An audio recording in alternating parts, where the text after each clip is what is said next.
بسم اللہ الرحمن الرحیم۔ حضرت ابو ہریرہ رضی اللہ عنہ فرماتے ہیں کہ ایک بار نبی کریم صلی اللہ علیہ وآلہ وسلم لوگوں میں بیٹھے ہوئے ان سے باتیں کر رہے تھے۔ اتنے میں ایک دیہاتی آپ کے پاس آیا اور پوچھنے لگا کہ قیامت کب آئے گی۔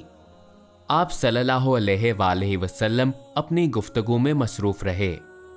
بعض لوگ جو مجلس میں تھے کہنے لگے کہ آپ نے دیہاتی کی بات سنی لیکن پسند نہیں کی، اور بعض کہنے لگے کہ نہیں بلکہ آپ صلی اللہ علیہ وآلہ وسلم نے اس کی بات سنی ہی نہیں۔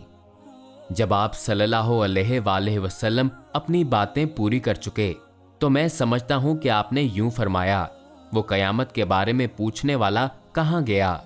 اس دیہاتی نے کہا، یا رسول اللہ، میں موجود ہوں۔ آپ صلی اللہ علیہ وآلہ وسلم نے فرمایا کہ جب ایمانداری دنیا سے اٹھ جائے تو قیامت قائم ہونے کا انتظار کرو۔ اس نے کہا، ایمانداری اٹھنے کا کیا مطلب ہے؟ آپ صلی اللہ علیہ وآلہ وسلم نے فرمایا کہ جب حکومت کے کاروبار نالائق لوگوں کو سونپ دیے جائیں تو قیامت کا انتظار کر۔